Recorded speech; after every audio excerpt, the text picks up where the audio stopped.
நன்றிற்குரிய தேவ ஜனங்களே, உங்கள் யாவருக்கும் என் நண்பர் இயேசு கிறிஸ்துவின் நாமத்தில் நான் வாழ்த்துக்களை தெரிவித்துக் கொள்கிறேன்.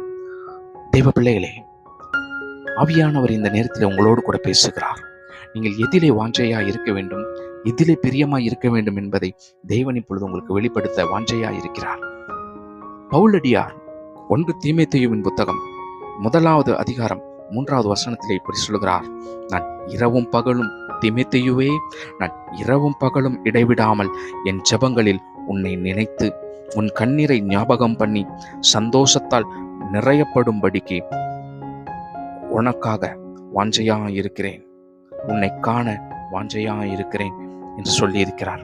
ஆமென். அன்பிற்குரிய தேவ பிள்ளைகளே, தேவன் எதில் பிரியப்படுகிறார்?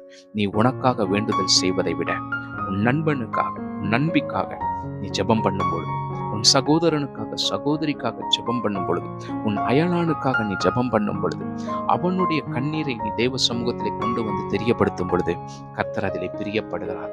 அது அவருக்கு சுகந்த வாசனையாக இருக்கிறது. அதைதான் இங்கே பவுலடியார் தீமோத்தேயுவுக்காக விண்ணப்பம் பண்ணுகிறார். இரவும் பகலும் இடைவிடாமல். இன்றைக்கு நாம் பாருங்க, இரவும் பகலும் இடைவிடாமல் நம்முடைய தேவைக்காக, நம்முடைய கஷ்டத்துக்காக ஜெபம் பண்ணுகிறோம். ஆனால் அதை மறந்து உன் நண்பர்களுக்காக, உன் சகோதரர்களுக்காக, உன் சகோதரிகளுக்காக, உன் சபையாருக்காக, உன் அண்டை வீட்டாருக்காக, அவர்களுடைய துயரங்களில் இருந்து, அவர்களுடைய வேதனைகளில் இருந்து, அவர்களுடைய பாடுகளில் இருந்து எல்லாரும் விடுதலை பெற வேண்டும் என்று சொல்லி கண்ணீரோடு தெய்வ சமூகத்தில் வரும் பொழுது அதை கர்த்தர் மிகுந்த, அவருக்கு மிக மிக மிக பிரியமுள்ள சுகந்த வாசனையாக கருதி தேவன் ஏற்றுக்கொள்ளுகிறார். அதிலே அவர் வாஞ்சையாய் இருக்கிறார்.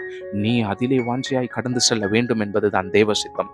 நீ அப்படி ஜெபிக்கும் பொழுது, நீ உன் சகோதரர்களுடைய வேதனைகளுக்காக ஜெபிக்கும் பொழுது கர்த்தர் உன் சிறையிருப்பை மாற்றுவார்.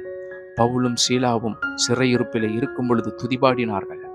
சிறை கதவுகள் திறக்கப்பட்டது, அவர்கள் கட்டுகள் அறுபட்டது. அதே போலதான் தேவனுக்கு சுகந்த வாசனையாக மற்றவர்களுக்காக நீங்கள் ஜெபிக்கும் பொழுது உங்கள் சிறை இருப்புகள் திறக்கப்படும், உடைக்கப்படும், கட்டுகள் உடைக்கப்படும். நீங்கள் இழந்ததை பெற்றுக்கொள்ளும்படி தேவன் இறங்கி வருவார்.